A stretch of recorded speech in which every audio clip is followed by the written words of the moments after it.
Welcome to the Health Science Podcast, sponsored by the National Health Association. I'm your host, Dr. Frank Sabatino, the Director of Health Education for the NHA, and I'm absolutely delighted today to have as my guest Victoria Moran. Victoria is truly one of the most prolific authors in the vegan movement. She's been listed by Veg News as one of the top 10 greatest living vegetarian authors. To her credit, the international bestseller, Creating a Charmed Life, and other books, including Main Street Vegan, Love Powered Diet, Good Karma Diet. She was the lead producer on one of my favorite documentaries, A Prayer for Compassion, a really remarkable interfaith movie relating, food choices and spirituality. She's appeared on the Oprah Show twice. She is also a co-founder of the Compassion Consortium, a kind of a spiritual think tank for animal advocates. She's the founder and director of the Main Street Vegan Academy, which is incomparable in its ability to really help train, vegan educators, lifestyle coaches, and entrepreneurs. And I'm absolutely delighted to have this time with you. Welcome. Welcome to the Health Science Podcast, brought to you by the National Health Association, the oldest organization in the world championing the extraordinary benefits of a whole plant food diet and healthy lifestyle, as well as water-only fasting. We believe that health results from healthful living and focus on evidence-based science that promotes the health of you and your loved ones, as well as the health of all animals and the environment. We feature experts from a cross-section of disciplines within the plant nutrition, vegan, psychological, environmental, and animal compassion sectors. I'm your host, Dr. Frank Sabatino, the NHA's Director of Health Education.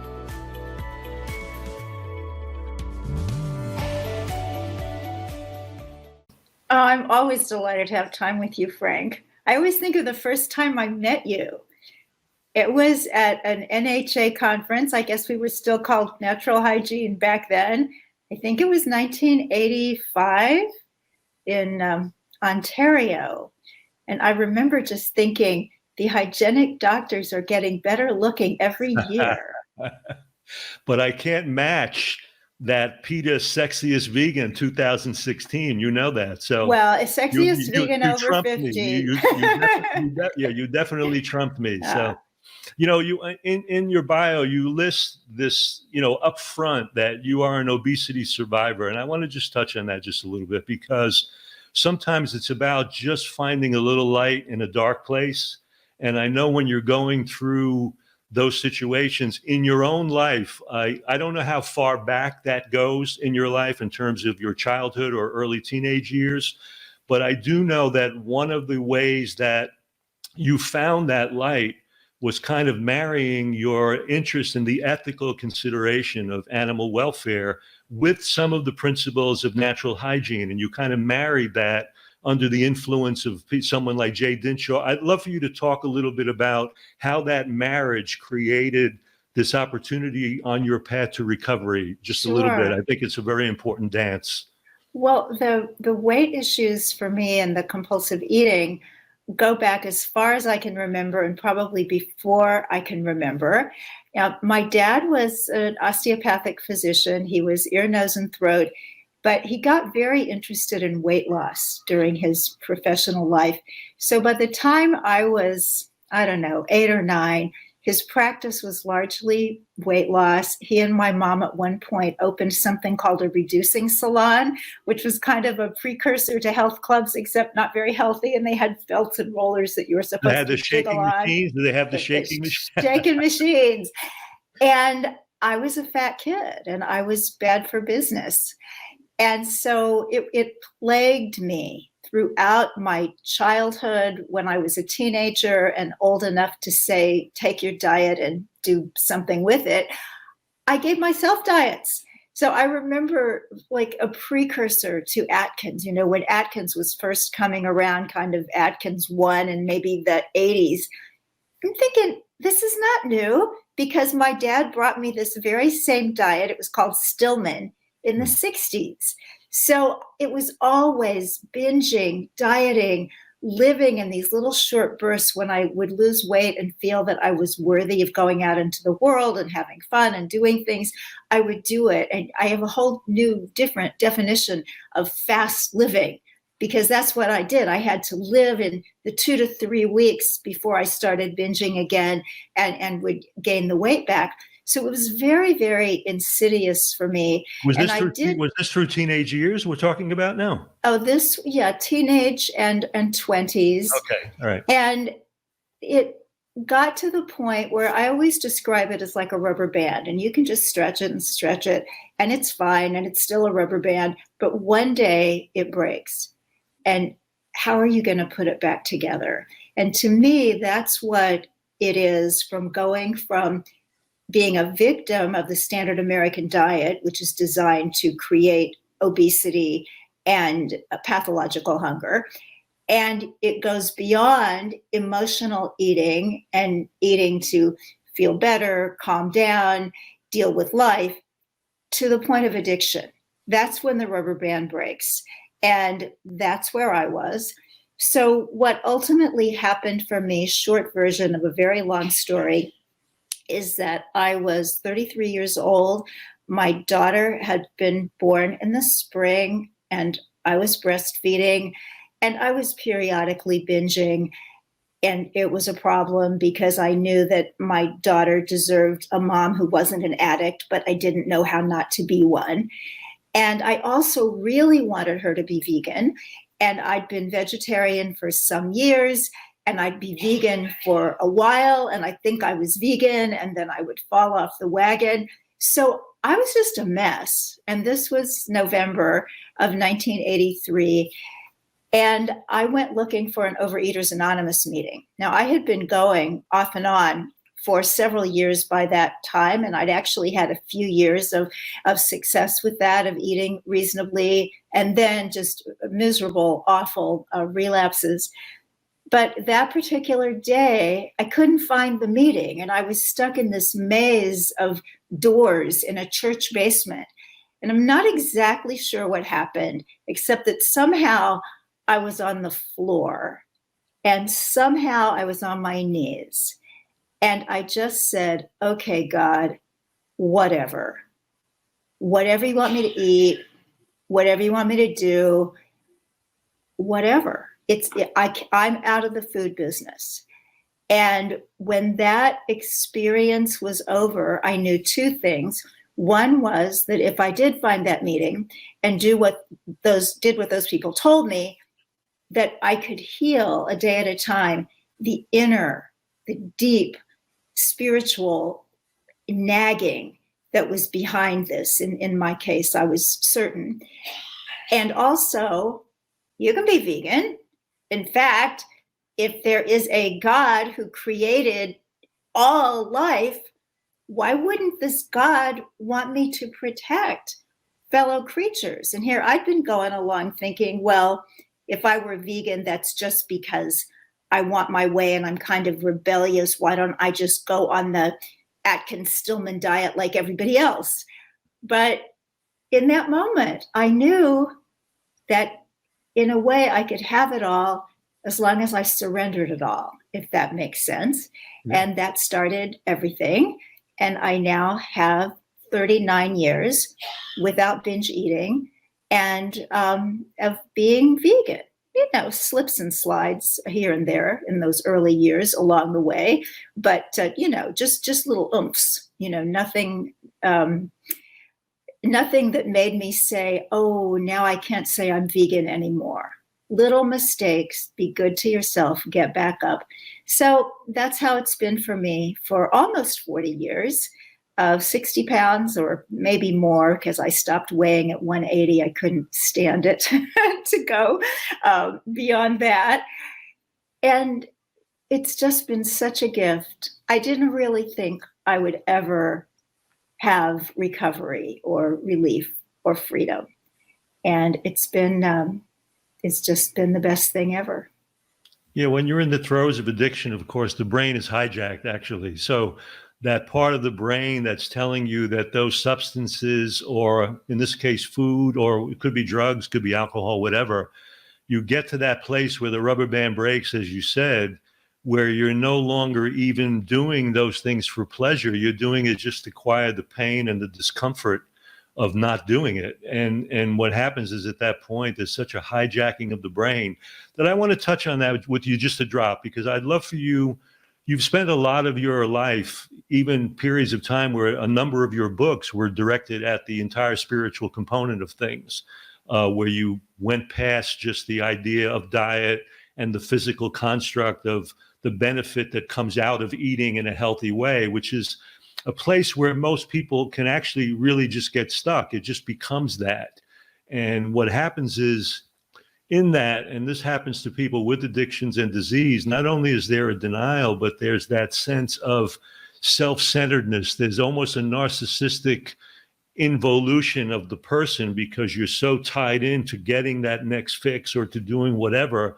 That in the people, when I've studied addiction, when they talk about spirituality as being one of the constructs that has to be addressed in recovery, they keep it as a very simple thing, in the idea that it just means being concerned with something outside yourself, being concerned with consequences of what you choose and how they affect the people, the creatures, the planet, the things around you. So in a way, the foundation of being vegan, the foundation of eating plant exclusive, kind of builds in that spiritual component. You've used a lot of spirituality and addressed it a lot. How do you define that in the sense of what it means to you in terms of spirituality? Give me a definition that was a working model for you when you talk about that was essential psychologically and spiritually on your road to recovery. Talk to me about that just a little bit. Well, for me, it was getting out of my own way, getting my ego out of the way, and all the stuff that I thought I knew. Because not only had I been on diets constantly since I was a toddler, but I was a working health writer. By the time this happened, when I was 33, I was writing for Vegetarian Times and all kinds of other magazines by then. I had interviewed Dr. Kenneth Cooper, who invented the term aerobics. That shows you how far back it goes. But all the famous plant-based people of the era, we didn't have the term plant-based then, but I knew everybody. I'd written about everybody. I'd written for the Natural Hygiene magazine, because when I was on the wagon, I thought I was cured. I thought I was fixed. So what I had to do was just let go of everything I knew and just let this power that I believe resides within me and resides within all beings change who was in the driver's seat. And then, of course, I got to pick up again everything I knew. It's not like, okay, if you want to stop eating compulsively, you have to be stupid. No, all that information was excellent. And I was able to use it. And now I teach it and write about it.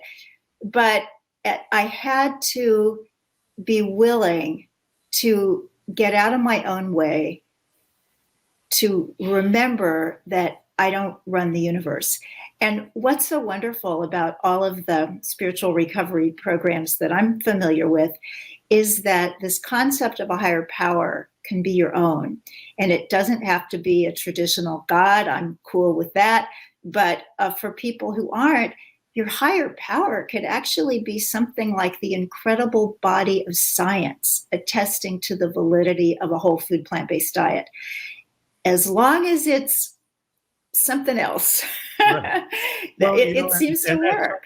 And that's something else is very real. When we talk about healing, healing is not something that we do. Healing is the byproduct of that power, that divine consciousness that really manifests everything within and around us. And so, the whole original hygienic philosophy of this movement was really surrendering to the power of healing within. The idea was that you just laid the groundwork by maintaining certain biological requirements that we know are essential to life, whether that be emotional poise or rest and sleep or proper nutrition, eating whole plant foods. But when you set that in motion, the process of healing was something that was beyond your control. It was something that you surrendered to and recognized as something in a way bigger than yourself, but yet operating within yourself in that place that feeds and animates all that lives within and without us, outside us. So yeah, I think that's a great way to look at that, because a lot of people get turned off to those spiritual paths because they feel that they have to believe in God to participate. And again, it's not really about that. It's about surrendering control to something, in a sense, bigger than yourself. And actually, the ideals of this particular movement, which really are centered around compassion and empathy and love, are always interesting to me, because they are the highest ideals of spirituality that are the foundation of living and eating this way. But the bottom line is, fundamental to this way of living are all of those spiritual tenets that operate to connect us to something that's not us. Compassion, empathy, love is about how we view the world, how we treat the sanctity of everything around us. I'm here with Victoria Moran. We're going to just take a short little break to hear from our sponsor, the National Health Association, and we'll be right back. And now, to put a smile on the sponsors of the National Health Association, you're listening to the Health Science Podcast Show. I want to remind you to visit the National Health Association website, where you'll find incredible resources to support your healthy lifestyle, including plant-exclusive eating without added salt, oil, and sugar. Simply go to healthscience.org or nationalhealthassociation.org. Be sure to check out membership, which is $35 per year for those living within the U.S. and $55 for those living outside the U.S. You'll be amazed at all the information and benefits you'll receive. As a member, you're kept up to date on the latest evidence-based tools for health promotion. You'll receive the incomparable quarterly magazine Health Science, a beautiful 40-page advertising-free publication mailed to your home or offices, loaded with articles, recipes, inspirational stories, and interviews with world leaders in the fields of personal health, plant-based nutrition, water-only fasting, animal rights, and environmental support. And you'll receive details about life-changing events, such as the 2023 NHA Conference set for June 23 to the 25th, 2023 in Cleveland, Ohio, which will be the NHA's 75th annual NHA Conference. I'm your host, Dr. Frank Sabatino, and now back to the show. Victoria, talking about that whole component of spirituality, which, and I love that you've spent this much time pulling the curtain back on that in a way, because too often, and this happens even, in my opinion, with a lot of the physicians that are plant-based physicians, it has such a powerful impact on physical health that all too often we get, in a sense, too tied into just that part of it, and not really look at some of the issues related to the ethics of animal welfare or being caretakers for what is going on around us, both in the planet and other animals. Speak to me about the evolution of the documentary, A Prayer for Compassion, and how that interfaith movie, really looking at food choices and spirituality, was so important to you, and why it was so important to you. Sure. At the time, I was doing a radio show. It was before we were doing podcasts. And there was a call-in, and it was Thomas Jackson, who is the filmmaker in Florida. And we were doing a book giveaway, and he'd won the book. And he left a message with the engineer, would I call him? And I did. And he said, would you like to produce my documentary? And I'm thinking, who are you? I don't know how to produce a documentary, and aren't producers rich? I didn't know what was happening. He said, well, it's a film about veganism and spirituality. And I'm like, oh my God, I'm going to have to learn how to be a movie producer. And I'm so happy that I did say yes. It's a beautiful film, premiered in 2019 in New York and London, and was followed with a tour of India. And it's Thomas's journey from his own discovery of ethical veganism. And it takes him around the country, around the world, talking to people from all kinds of religious and spiritual traditions, mostly people who have made the connection that when we say to love others, there's no law in any religion that I know of that says, oh, that's only human others, leave everybody else out. And it's beautiful, it's inspiring. He gets some really good lines in there for the health aspect of doing this. No promotion of junk food veganism, although that's certainly a place that some people start, and wherever people start is fine by me. But it's on Vimeo, it's on Amazon Prime, A Prayer for Compassion, and it's quite a treat. I hope you all will watch. Let's go from that movie to something that really is your baby, and I really want to touch on. And that, of course, is the whole evolution of the whole Main Street Vegan concept and academy. So take me through the motivation of, obviously, the book itself, which became really a popular book that affected the lives of so many. And then this drive to create an academy where you could help people, train people to deal with becoming, going out into the world and helping other people become vegan and understand the importance of this. Take me through the whole evolution of that for you. Well, I was inspired to write Main Street Vegan. I went to a PETA fundraiser in December of 2010, and I just knew that I wanted to do something to make the world vegan. It seemed like, that's the least you can do. I'd written a book about veganism before. One of the first books ever to come from a real publisher was called Compassion, the Ultimate Ethic, back in 1985. But I needed to do something again, something that was relevant, something that was contemporary, and that would speak from my voice as it is now. So I love the idea of Main Street Vegan, because I grew up in Kansas City, Missouri, 2 blocks off Main Street. And it just seemed like there were ideas that people who ate this way and lived this way were either old hippies or punk rockers, or they were celebrities, or they were health nuts, not health enthusiasts, but nuts. And so I wanted to just say, you know what? You, whoever you are, wherever you are, whatever your lifestyle, you can do this too. So as I got a publisher and they said, we love to have you. We're so happy to be doing this book with you. We hate Main Street. So I had a little interesting miracle. I was walking up Broadway in New York City, and I had a publisher, but I had no title. And I ran into somebody so famous you could recognize him from the back, and that happened to be the filmmaker, Michael Moore. And he had liked another book that I'd written. He'd liked a weight loss book that I wrote called Fit From Within, and he'd written about that in Oprah's magazine. So I thought, well, I just give my card to this woman who's with him. I guess it's his secretary or something. Turned out it was his sister. Well, long story short, he started calling me to have talks about food, because he's done a lot of work on that in his life, and I was happy to help in whatever way I could.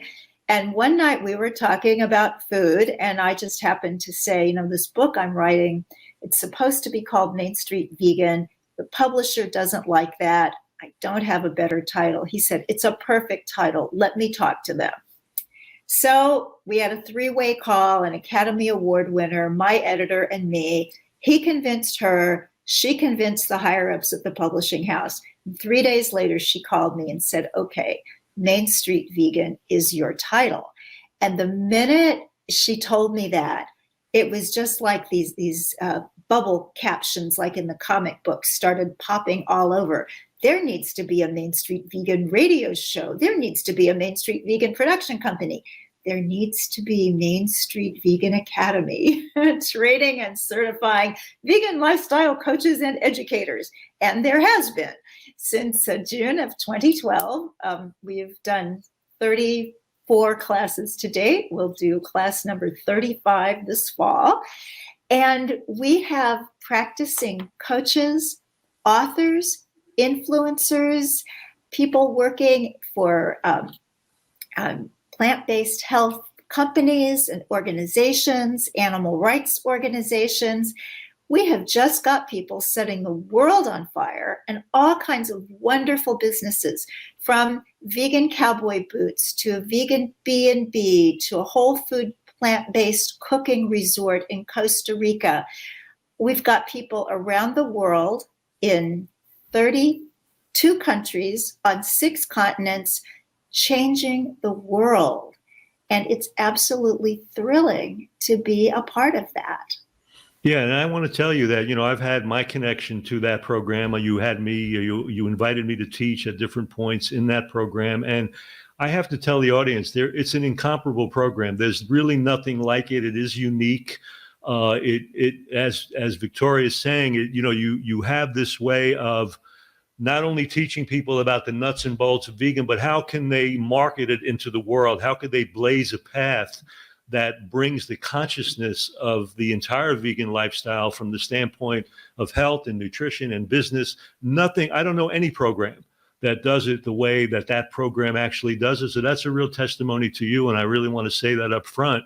And at one point, I know it was really done in residence in New York City. And now you've made it a lot more convenient for people in a way, actually. So why don't you speak to that? Because I think people need to know how accessible it really is and how it can maybe be a really viable path for them to find, some real way to even create business in their own lives, businesses and outcomes that can really change their lives, transform what they're doing now. Oh, thank you. Well, that seems to be what happens. And sometimes I'm utterly amazed. Sometimes I'll hear from people 3 or 4 years later, and they've got this fabulous business going, and it's the first that I'm hearing about it. So I think that part of the magic is our incredible faculty, and we do call on the best of the best. And like you've taught with us, you often teach for our master classes for our graduates. And we have other wonderful physicians, dietitians, Chef Fran Costigan, the fashion designer Joshua Catcher, the Our Hen House women, author Jasmine Singer, and lawyer and law professor Marianne Sullivan. It's just the cream of the crop in the vegan and plant-based worlds.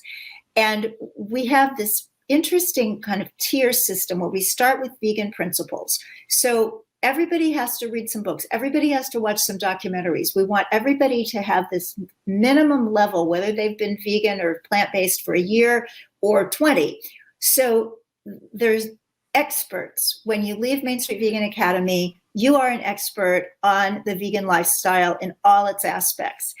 And then we have communication principles. So you can know all this stuff, but if you can't get it out there, then it's kind of frustrating. So we teach people public speaking, we teach them digital marketing, we teach them working with mixed and blended families, working with people with food and weight issues.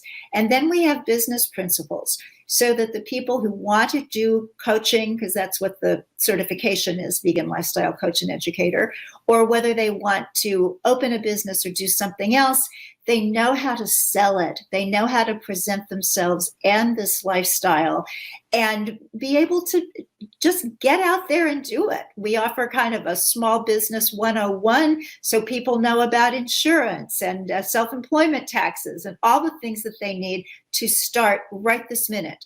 It's not like, oh, that was cool, maybe in 10 years I'll do something. No, you can start right now. And it's just thrilling also that we are together. And this is sometimes, I think, hard to get across to people because they say, oh, it's an online course. Well, no, not exactly. It's live online and it is recorded. So if you have to miss a class or a day, that's all right.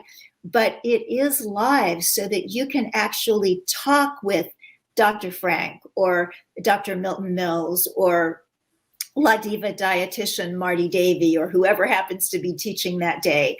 And we also stay with you afterwards. So we have an incredible networking, got your back kind of structure set up. And certainly if you just want to take the course and go on about your business, we're not going to come after you.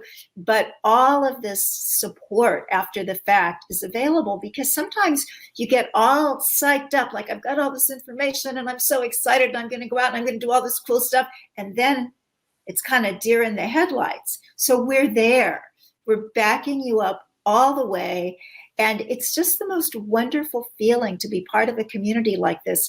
We also don't have really big classes. We cut them off so that you actually know your classmates, and I get to know you. And if you're somebody who's not a big Zoom talker and you're not talking a lot in class, and I don't feel that I'm getting to know you, then I'll send you an email and say, can we just have our own Zoom chat, just you and me? Because I want to know everybody. And one reason for that is very practical, because you would be amazed at the number of job recommendations, graduate school recommendations, book blurbs that I do for people, because they go out and then they go on to all these amazing other things. And I want to be sure that I really, really know each and every person. Now we're up to just over 600 graduates. It's a little bit harder to keep everybody straight, but I do my best. Well, the testimony to you is that, as you mentioned, the practical, personal nature of this, and even with that coterie of people that you've trained, there's still almost a sense of family. And that's really hard to maintain when you're dealing with, as those numbers get larger, but yet, as a testimony to you, you've actually done that. And that's really remarkable. I'm here with Victoria Moran. Victoria, let people know where the best place is to find you online, and also to find their way into being able to register for this course, for this program that's incomparable. Thank you so much. So the website for Main Street Vegan Academy, and also for the Main Street Vegan blog, is just mainstreetvegan.com. Street is spelled out, mainstreetvegan.com. And the homepage tells a lot, but there's another page that says curriculum and registration. And that really gets into the nitty-gritty of what it's about, and answers pretty much all your questions. And if a question is left unanswered, just write to me, victoria@mainstreetvegan.com. Let's shift gears just a little bit. I know as part of your journey, you've been connected with yoga for decades in your life, and you have now become a trained yoga teacher, which is fantastic, because I know how important it is. And you've blended that with a system of healing or health care that we call Ayurveda. And I really want, and I know this has become more and more important to you as you've linked the consciousness of those approaches with your whole food plant-based lifestyle to create a model that really is your unique model. And I know how important that is to you. So speak to the essence and the importance of what yoga and the Ayurvedic mindset means to you. Oh, thank you. Well, you're right. I started reading about yoga when I was 17. There were 3 books in the Kansas City, Missouri Public Library. I was totally fascinated. And that was what really pushed me over the edge into going vegetarian. But growing up alongside yoga was a medical and self-care system called Ayurveda that we didn't know about back in the 1960s when I found those books, or the 70s or the 80s. It took Deepak Chopra's first book in 1990 called Perfect Health to introduce Ayurveda on a wide scale to the American audience. And curiously, the reason for this was that when India was under British colonial rule, the colonizers knew to give people their religions and their spirituality. So they didn't do anything with yoga or Hinduism or Islam or Sikhism or anything that was happening over there religiously, spiritually. But some of the cultural things that seemed to threaten the status quo, they pushed underground. So for many years, Ayurveda was illegal in India. And so it was only after India became an independent country that we started getting those ideas. And it's funny how long it can take, maybe in the era before the internet is why it took so long for some of these ideas to get here. But Ayurveda is this beautiful system of living in harmony with nature, which is what everybody listening to this podcast obviously is about anyway. And it's a medical system, just like Western medicine in India, where there are thousands and thousands of Ayurvedic doctors and hospitals. It has pediatrics and geriatrics and obstetrics and psychology and gastroenterology and, all of the parts of medicine. But the cool thing for lay people is that the other half of this system, and the medical half, is recognized by the World Health Organization as a viable healing modality. But on the other side is this extensive lifestyle and self-care part of it. So what happened for me when I discovered it was that I had been living well, with lots of changes, because you've been around this living naturally kind of life as long as I have. And you know that there's all kinds of people doing all kinds of things. And it's like, ooh, maybe I should be all raw, and maybe I should eat a lot of sprouts and drink wheatgrass juice. And maybe I should absolutely marry no sugar, no oil, no salt, even if it means I can never go to a restaurant. It's just so confusing. And so when I found Ayurveda, it was saying, why don't you find where you fit? Instead of looking out there to see who has it right, why don't you look in here and see what's going to work for you? So one of the teachings that is unique to Ayurveda and really special is this idea of the doshas, or body types. And if you're interested in learning more about that, you can go just Google dosha quiz and you'll find lots and lots of them. But the idea is that at the time of conception, we are all imprinted with this makeup. It's part of our DNA. There are energies. One is called vata, that's ethereal and airy. And then there is pitta, which is very active. Out of balance, it could even be aggressive. It gets everything done. And then there's kapha, which is warm and nurturing and loving. That's the earth and water kind of heavy energy. And this balance is what we need to maintain. So I always thought I was supposed to be somebody else. When I was a teenager and overweight and twiggy was the thing, I thought I was supposed to be anorexically skinny. And then time passes and the models are still skinny, but then they get big breasts. It's like, oh my God, now I need surgery to be perfect. And then we come into the fitness era and everybody, is all buff and muscular. It's like, I can't be all that stuff, but I can be precisely myself. And Ayurveda says that when illness comes, it's because we're out of balance, not with some outer standard, but with our own makeup. So to make this happen, it's going to bed early, getting up early, having an exercise program that suits the kind of person that you are, having a program of stillness, whether that's meditation or journaling or some kind of yoga practice. Everything is what makes you feel, to me, snuggled up in a blanket on a Saturday morning. It's just the most wonderful, comfy way to be healed. And some people say, well, I looked at Ayurveda, but it's not vegan. In some cases, you'll see recommendations that aren't even vegetarian. But the way I look at that is take what you like and leave the rest. For the most part, Ayurveda is vegetarian, and they do like ghee because the Indian culture really likes dairy and butter, and ghee is clarified butter. There certainly is an active vegan movement in India now, but that's 5,000 years of history to overcome. Not sure that's all going to change in my lifetime, but I don't use ghee. I don't use any animal products, and I still get the benefits of Ayurveda. And it's actually an interesting kind of little challenge for myself to be able to come to any system and say, yeah, I love 95% of what you've got here, and 5% I'm just not taking. regardless of the authority figure who might want to present that. So I think that's good for any time of life.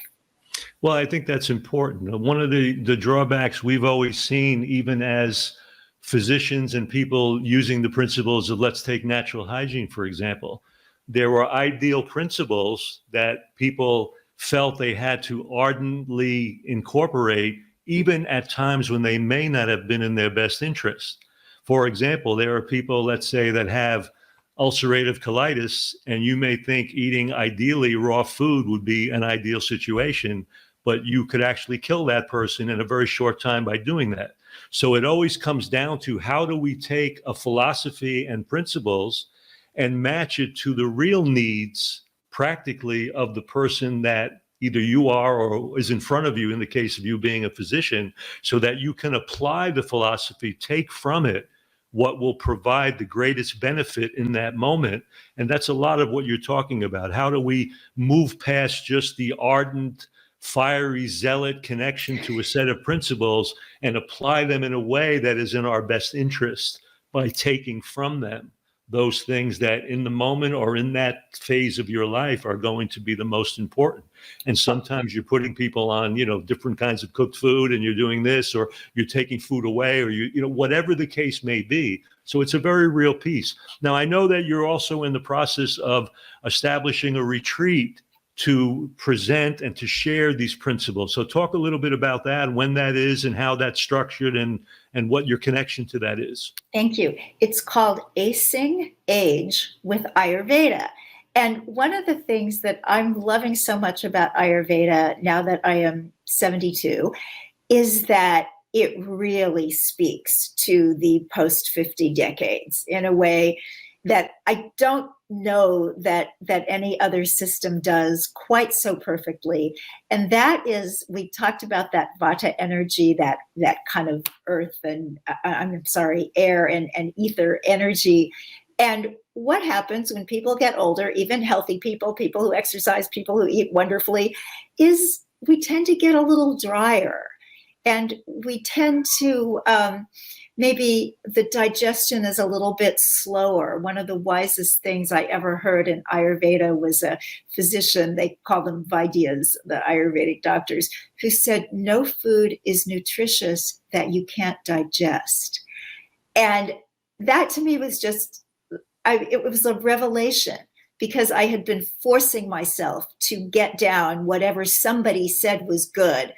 And I love the model of it. You and I are of a certain age. I like to say of a certain age, and the bottom line is that, we have looked at aging a lot. You and I have both done that. And I've looked at most of the biological mechanisms for that and did major research in relationship to those. And I like the model as you presented, because we're talking about changing things from the inside out, and understanding the sanctity of who we are and accepting who we are, because we live in a culture in the West where unless you're accomplishing things, you're given this mindset that you're kind of not good enough, when many of the Eastern traditions are very much about being, not necessarily doing, and understanding the essence of just being able to be, as the Native Americans called, a true human being, just expressing that sanctity of life and the connection with the divinity of life around us. And it's such an important piece to find that balance. And so much of the preoccupation with aging in the world and in the West, of course, is ideals of beauty that really have nothing to do with really supporting that sanctity and that authenticity and that acceptance of who we are. So when you bridge these systems, you bring that consciousness into a better model of what aging can be, and I could see that being, and I imagine that now becomes part of an evolution of how you envision the charmed life. I mean, you've talked about it, and if we were going to describe it, how would you describe it to someone? What is living a charmed life? What's the definition of a charmed life for you? Well, I think it's a little bit different from when I wrote my biggest selling book, Creating a Charmed Life, back in 1999, because then I thought it was, let's count the serendipities. Let's count the amazing things that happened that seem miraculous. And those are great. Believe me, I am never going to diss a good miracle. But I think looking back today with a little bit more time on me, I think that a charmed life is to wake up every day grateful and expectant, and not expecting everything to be perfect, but expecting that something absolutely dazzling could show up. And if not, you can make something absolutely dazzling show up for somebody else. I think it's the idea of peace and light and love. And I couldn't agree more. The fact of the matter is, even the science is demonstrating how important that sense of awe and wonder and gratitude, things that we never really associated with the biological or the essential principles of life and health, are absolutely essential to the expression of life and health, especially that awe and wonder. And as you make the point, as I get older, it's almost like that Japanese concept of wabi-sabi. You actually see the beauty in the broken. You see the beauty in the things that don't match what we would normally think were definitions of beauty. And I love that idea of when they have that way, when something breaks, a porcelain piece of china, they knit it together with gold, and you can see the breaks and in the fabric, and there's this sense that there's this awe and understanding of life in a way that, I find myself appreciating the smallest things that in the past I may have walked by, and it's just a sense of awe and wonder. And when you talk about that sense of awe and wonder and love, which is fundamental truly to even living and embracing the vegan path itself, because that is the essence of what that is. It is a system of love and compassion. And so I think embracing those things as we evolve from the nature of life, but that sense of understanding how we can support the sanctity of life within and around us. Before we break, do you have any final words and ideas you'd like to share with the audience out here? Well, I guess I was thinking about what we might be talking about. And as I get older, I feel like I have more acceptance and more of a kind of, I call it an elastic waist way of approaching life. And I think a lot of people will know what that means. But I used to always look for what is the perfect way? What is the perfect way? And of course, there is no perfect way, but I was sure thinking that I was going to find it. And I find that it's much easier, for example, now for me to embrace Dr. Colin Campbell's principle of whole. He wrote the book WHOLE about whole foods, and how the fact that they're whole is what gives them their healing power beyond the specific nutrients and chemical composition that we're able to determine in a laboratory. And I just see that so clearly when I make a meal, when I look at my calendar for the day ahead. It's not every little item, it's the whole of the day, the whole of the gesture when relating to another person. And there's just a little bit of extra peace in that. And I think we can all use a little more of that.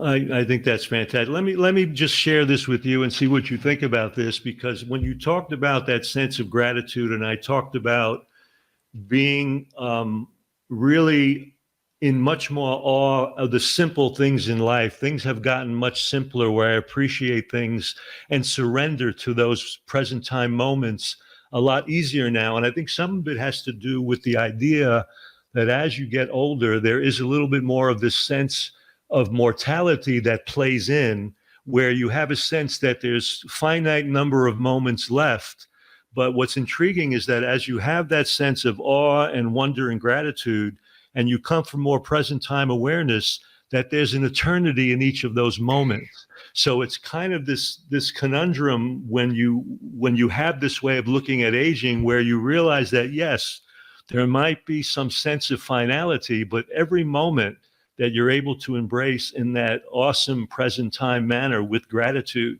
provides you with an eternity of opportunity within each of those moments. So that as you live every moment of your life, you're bringing a sense of immortality into the day-to-day present time awareness.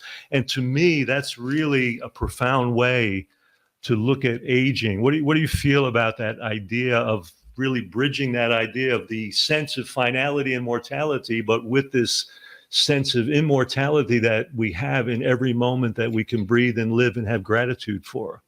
I couldn't agree more. I mean, the best days of your trip to Paris are the last couple. Because, I remember when I was walking the Great Wall of China, and I was 45, I wasn't feeling very mortal, but I do remember thinking, I will probably never do this again. So I really paid attention. And I think this is why certain kinds of movement activities are so fascinating. So I love aerial yoga, for example. And it's not like aerial silks like people do. My daughter actually is a professional aerialist, and she flies through the air and all that. But to do aerial yoga, you're only maybe 3 feet up from the ground.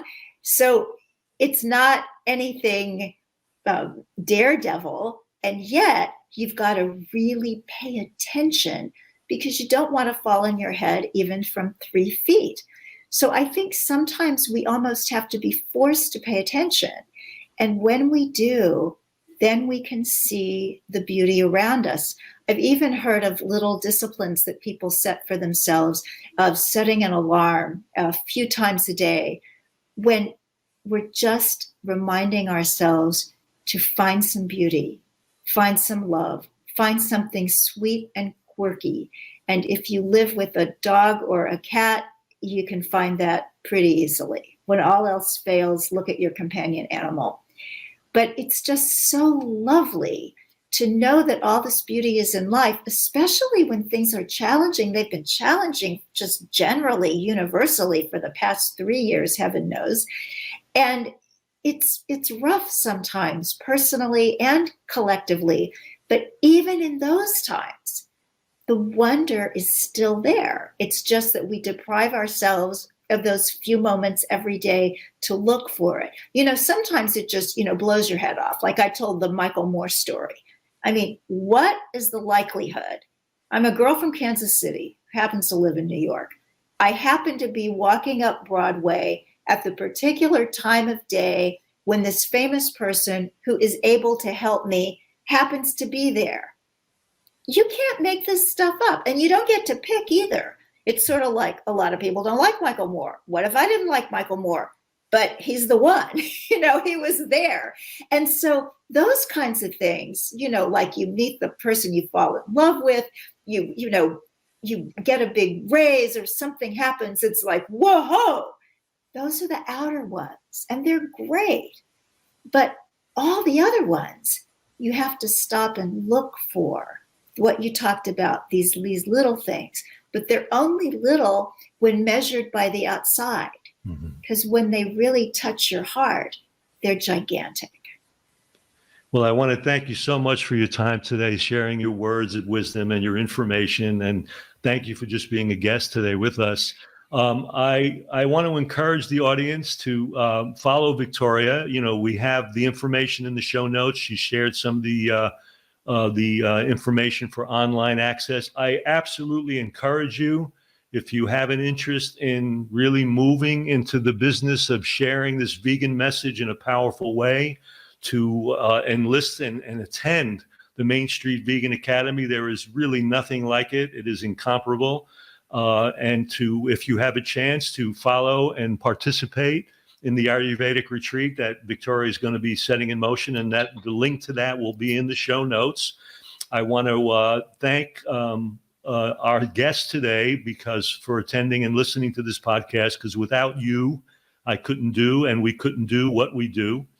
I want to thank you with gratitude for being part of this active community on behalf of the National Health Association. I'm your host, Dr. Frank Sabatino, and I truly look forward to seeing and being with you on the next episode of the Health Science Podcast. You've been listening to the Health Science Podcast, brought to you by the National Health Association. Thank you for joining us today and for your commitment to evidence-based health science that backs a whole food, plant-exclusive lifestyle and contributes to the well-being of all people, animals, and our environment. I'm your host, Dr. Frank Sabatino. Be sure to leave a rating and a review, and we'll see you on the next show.